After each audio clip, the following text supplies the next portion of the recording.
Yun oh, mga kagilas, kamusta po? Alam niyo ba na masarap ang manok na nilitsyon sa kalan, kagaya nito? Obo, kakaibang recipe ah. Naku mga kagilas, yan ni native na manok. Yan. At isa pa, samahan nyo kami sa aming munting family bonding. Manood po kayo hanggang sa huli ah. At ito yung ating mga alaga. Yan, ang libangan ni kagilas nyo. Yan, medyo marami na no? Kaya babawas tayo. Titikman natin kung malasa. Pipilit tayo dyan ng medyo mataba-taba. At ito yung napili natin, no? Tandang na binatilyo. Yan, kulay luya yung paa. Tamang-tama sa ating recipe. Ngayon, meron po ako dito tanim ng papaya. Yan, may bungang isang malaki. Oh. Yan, harvestin na natin.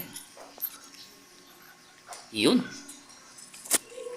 Native na manok at papaya. Parang ang hirap hulaan kung anong lulutuin ni kagilas nyo.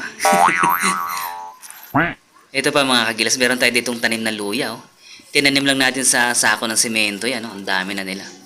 Nag-angatan nila man. Kukuha tayo ng kapraso para ating magamit sa ating recipe. Yan. Kita nyo, pag may tinanim, may aanihin eh. Ilang piraso lang yan ng tinanim ko. Yung malilit na butil ng luya. Yung mga tira-tira. Naisipan kong itanim. Ngayon ating hugasan na para matanggal yung lupa-lupa. Yan. Tatanggalin ko lang po yung dahon nito. Tapos yung tangkay, ititira natin. Sasama natin yun sa pagluto. Bali, hindi na po natin to binalatan. No? Hugasan lang natin mabuti. Para malasang-malasa yung ating luya. Yan. Didikdikin ko lang to tapos yan. Kukunin din natin yung tangkay niya. Didikdikin din natin yan kasi hiwain. Yan, wag po kayong mainip ha. Uunahin lang natin yung mga sangkap. Maya-maya magluluto na tayo. Nga pala mga kagilas, pasensya na kayo. Ngayon lang ulit tayo nakagawa ng video, no? Nagkaroon lang tayo ng konting problema sa sa oras. Yan. So ito, meron tayong isang pirasong sibuyas. Malaki-laking sibuyas to ah. Yan. Luya, sibuyas, tapos bawang. Yan. Yan lang po yung mga gagamitin natin mamaya. Naku, alam nyo, napakasarap nitong ating lulutuin. Ito'y, sabihin ko na nga, tinulang manok na version namin dito sa Bulacan. Yan, napakasarap nito. Paborito ko to. Lalo't native na manok yung ating gagamitin. Napaka-espesyal. Yan, may sili pa tayo. Malasang malasa po kasi yung native na manok. Hindi po kagaya ng mga 45 days na nabibili sa palengke, di ba? Pag niluto mo yung kailangan mo pang lagyan ng chicken cubes para maglasang manok. Manok na, nilagyan pa ng chicken cubes. Ang galing, di ba? Pero ito pang native lang. Asin at bechin lang, sapat na. Pero kung ayaw nyo naman pong gumamit ng bechin, pwede naman. Pero sabi ng iba, hindi naman masamang gumamit ng bechin. Basta, hinay-hinay lang. Hinihiwa na po natin yung ating papaya. Medyo lalakihan natin yung hiwa, no? Kasi native na manok eh. Mahaba-habang pakuluan to. Di naman siguro ganun katigas yung ating manok. Dahil bata-bata naman. Ngayon magsasaing na po tayo. Ngayon yung ating hugas bigas, yung pangalawang hugas, itatabi natin. Yan. Gagamitin po natin pansabaw yan. Yan. At halos ready na po yung ating mga sangkap, no? Ngayon magpaparikit na tayo ng apoy. Iyo. Gamit yung ito yung gas namin dito. Goma, plastic, yan. Pamparikit natin. At ito nagduduop na ako ng kahoy, no? Yan. Yun, oh. Lakad parang bagang tuli. Yan, salang na natin to para uminit na. Yan. Gagamitin natin yan mamaya pambanli. Magdedress tayo ng pambalahibo. Ngayon mga gilas, ito, meron tayong konting bigas, no? Kinaalat natin sa plato. Inasa ko na rin yung kutsilyo. Alam na. Yan. Sisintensya na natin. Ngayon yung dugo ng manok, yan. Isasahod natin yan. Ipapatak dun sa bigas na ating nakita nyo kanina. Yan. Bali ganito po yung version ng tinulang manok dito sa amin sa Bulacan, no? Yan. Kasama yung dugo na yan. Ngayon magdedress na tayo. Yan. Sigurado sa panahon ngayon lalo na yung mga kabataan, iilan-ilan na lang siguro yung marunong mag-dress ng manok. Ayan. Ako po kasi mula pagkabata, yan, gawain na natin yan eh. Ngayon mga kagilas yung ating manok, sinalab natin sa kalan, no? Kasi merong maliliit na ano yan eh. May maliliit na balahibo na hindi naman kayang bunutin ng kamay. Yan. Kesa tiyanein natin eh.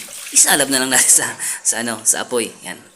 Pagkatapos hugasan din po natin para matanggal yung mga sunog-sunog na balahibo. Nga pala yung pagkahiwa ko dito, yan, di ko na po pinakita yung pagtadtad, no? Medyo maliliit lang. Yan, para kumasya sa amin. Nilamas din natin sa asin, no? Para magkaroon na siya ng lasa. At eto na, magluluto na po tayo. Yan, gagamitin ko rito yung talyase, no? Para kita sa video. Malapad-lapad yung ating lutuan. Yan, naglagay na tayo ng mantika. Tapos eto yung atsuete natin. Yan. Yan magpapasarap dyan eh. Kala mo magbabalensyana eh, no? Pero magtitinola po tayo. Yan. Yung ating tinola ginigisa po sa sa atsuete. Yan. Yung tinolang Bulacan. Yan, nilaglag ko na po yung bawang. Pagka medyo mabango na yun eh. Sunod na natin yung sibuyas din. Napakabango. Alam niyo mga kagilas minsan nakakamiss din magluto sa sa kahoy. Yan. Bukod sa nawawala yung lamok eh. Makapaluha ka sa usok. Yan, nilagay na po natin yung yung ating manok. Gigisa-gisa na natin yan. Kasama na yung paa niyan. Kasama yung paa, ulo, yung balon-balunan, yung ata, yung puso, yan, kompleto yan. Bali, igigisa po natin sa patis, no, para lalong bumango. Napakabango naman talaga. Yan. Dito, naglagay po tayo ng konting bechin, no. Yan. Bali, asin, bechin, saka konting patis. Yun lang po yung mga sangkap natin. At ito na po yung ating hugas bigas, no. Ito yung ipansasabaw natin. Yan. Takpan lang natin para lumambot.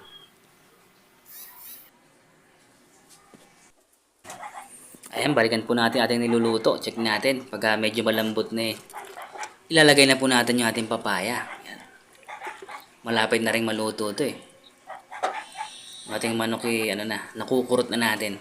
Lagay na natin yung siling haba.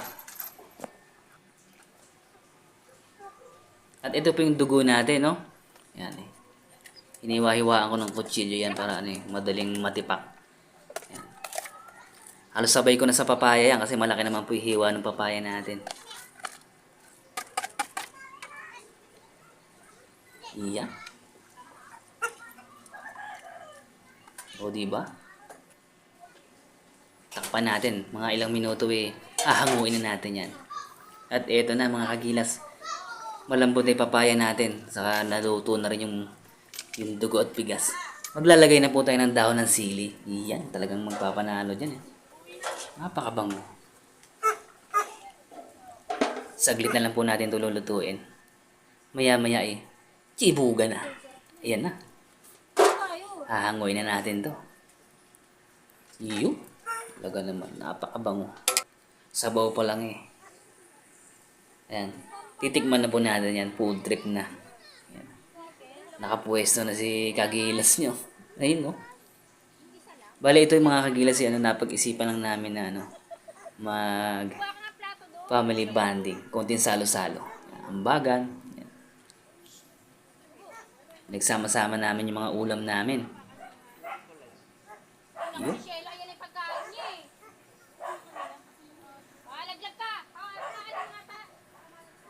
Yan.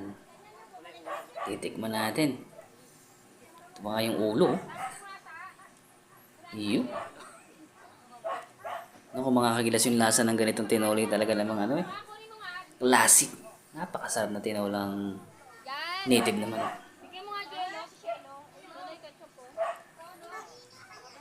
May lumpia pa nga.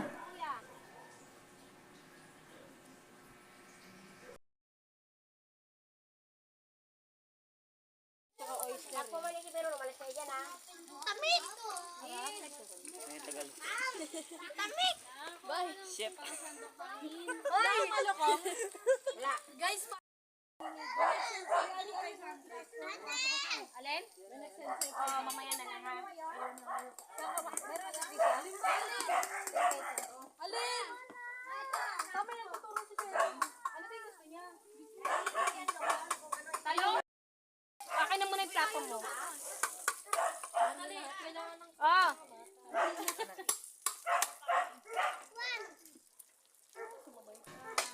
Nako mga kagilas, maraming salamat sa panonood ha.